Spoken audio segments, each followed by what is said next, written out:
So if you didn't watch the last video, I was talking about the stuff that I've learned as I've after my autism diagnosis that I didn't know were autism related behaviors.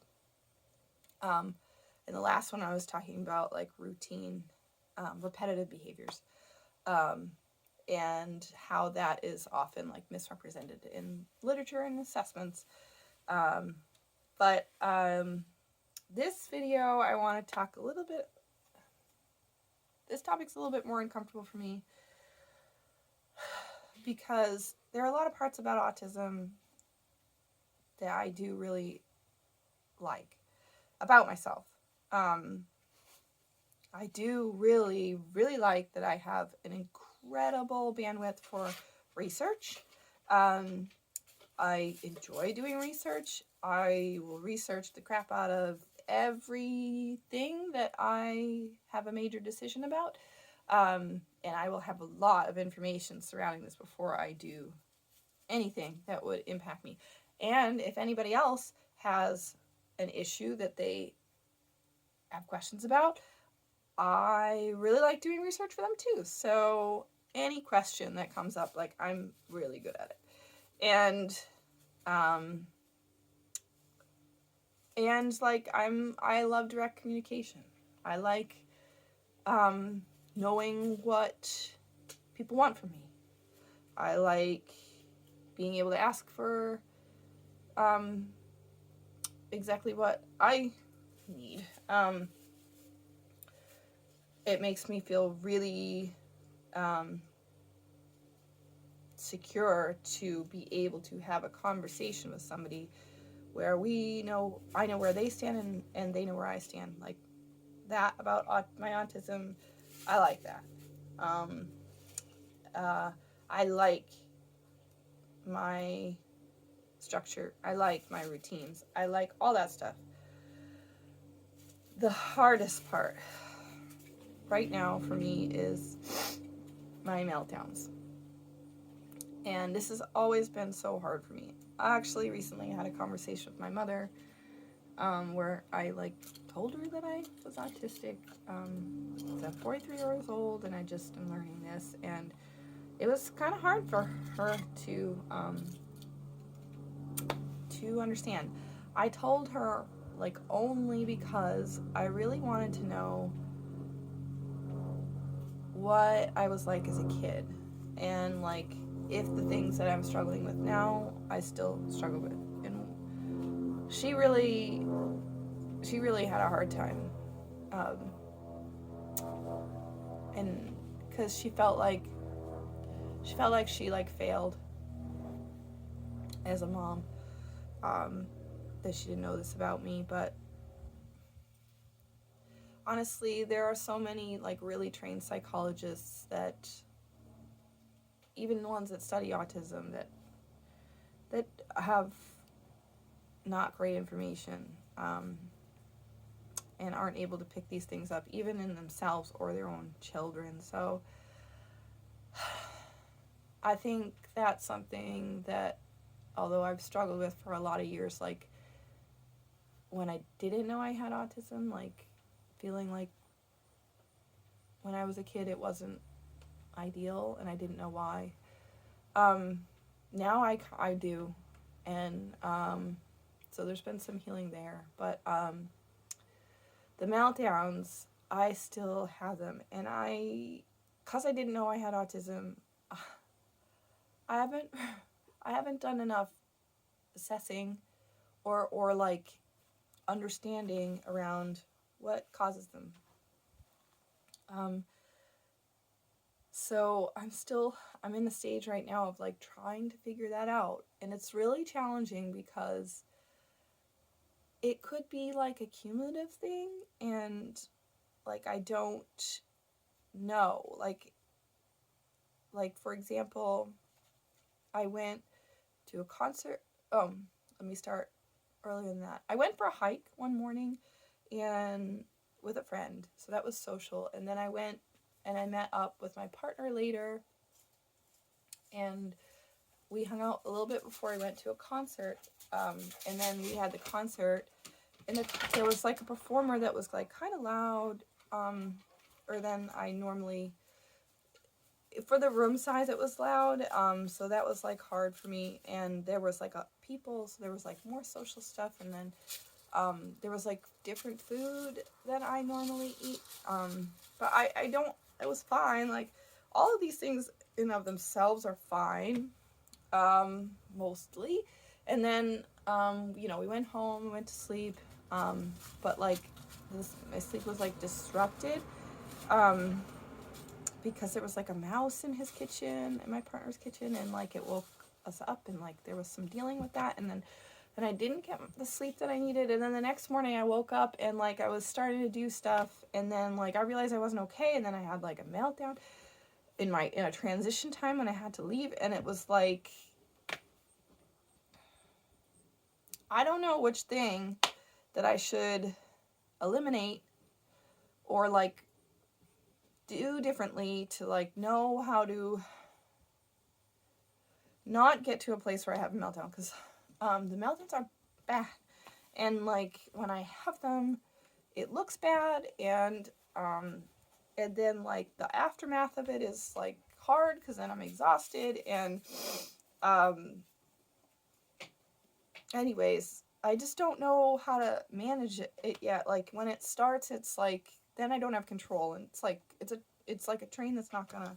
It has to meet its like end thing. Like it's like an energy out, and I don't like yell or. One thing that I have learned is just to kind of like right when it's building and I know it's happening, that I just like announce like I'm having a meltdown, or like I'm not doing well, and I need to deal with this, and I tell, like, if there's somebody around, which it's usually never. I'm usually like cramming it in until I'm like able to be alone, but sometimes like with people that I feel safe with, it does start like my partner, or like sometimes if my kids are around, but I usually kind of like go somewhere in my house alone when I'm having them. But so I will like tell if there's somebody around, like, I'm having a meltdown and this is not your fault and this is mine to deal with, and please like just let me deal with this. And I can, like, I know it's like gonna get through, and I'm gonna get over, like, it's gonna go away, but it usually leaves me really depleted. And I've had them for as long as that I can like remember as an adult, but like, and I knew I had them like in my teen years and stuff, but like I really didn't know what my childhood was like. So I had asked my mother what my childhood was like. Okay, hopefully I can stitch this together with the last one. So meltdowns. I talked to my mother about my childhood and meltdowns, because I didn't have so much like remembering of what I was like as a kid. And she called them temper tantrums, although when I asked her to describe them, clearly they were not temper tantrums. I said, what was my meltdowns like? And she said, well, you would like turn red, and you would like lay on the ground and just like cry and like stamp your feet. And I said, oh, what were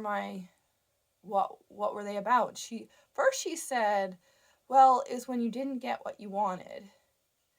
And I was like, oh, really? Like what? And she's like, well, when you didn't want the food that we were eating, or you didn't want to put on the clothes that you were supposed to put on, when you didn't want to do like a certain activity, or you didn't want to come in from outside, or you didn't want to stop playing what you were playing. And it's interesting because when she thought about it, it was because I didn't get what I wanted. But when I heard her describe it, it was not I didn't get what I wanted. It was I didn't want the thing that was given to me as an option. And so, yeah, I didn't want the food that was given because my parents, when I was little, were working really a lot and they didn't. I ate a lot of stuff from cans, like cream corn and just like textures of foods that were just awful, like soup and like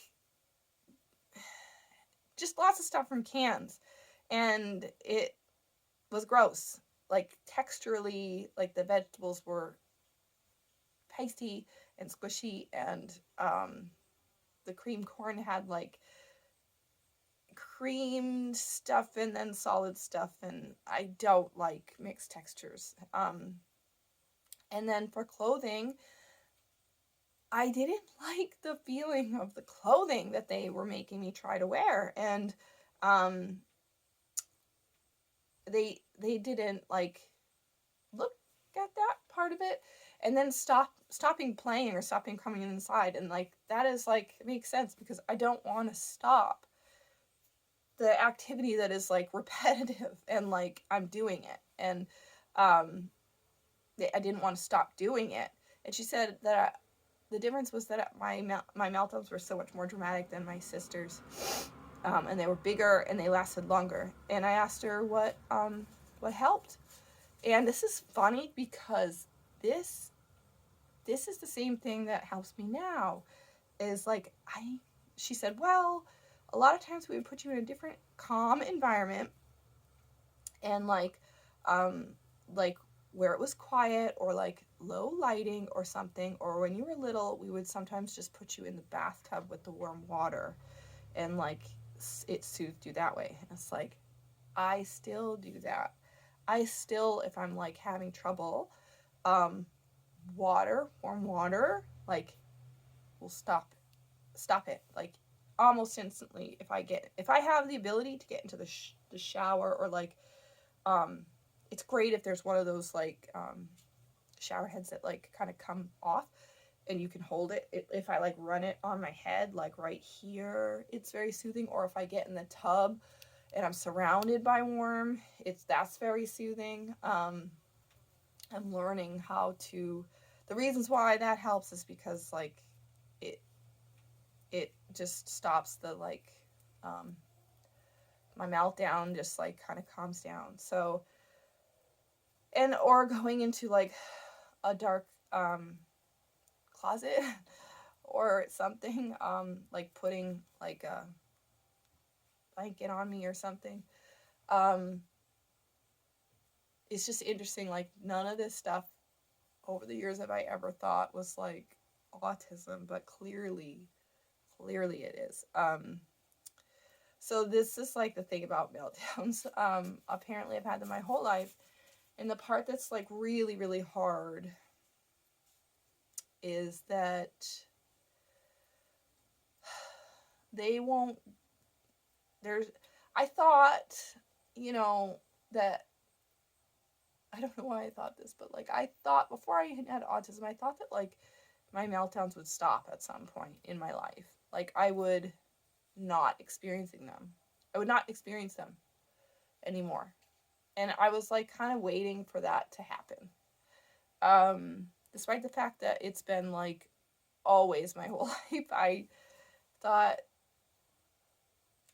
something was broken in me and that it would get fixed, and then I would not have them anymore. And I was like really trying hard to fix it with like therapy and everything.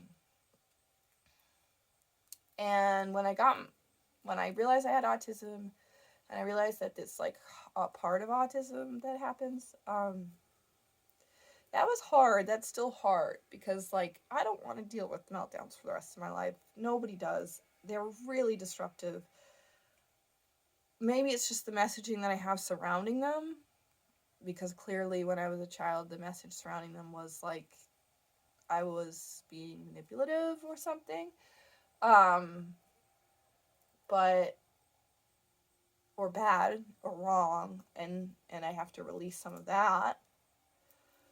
But yeah, I just don't really like them, and I don't think anybody really does. kids don't like them and adults don't like them. So,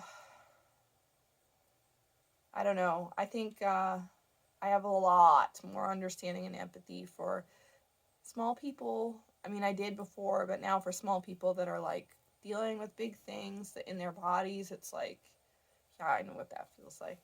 Um, so I'm trying to come to a point of like releasing some of the shame or the judgment around it, and I'm not there yet. And I think that's one of the biggest challenges I've had with my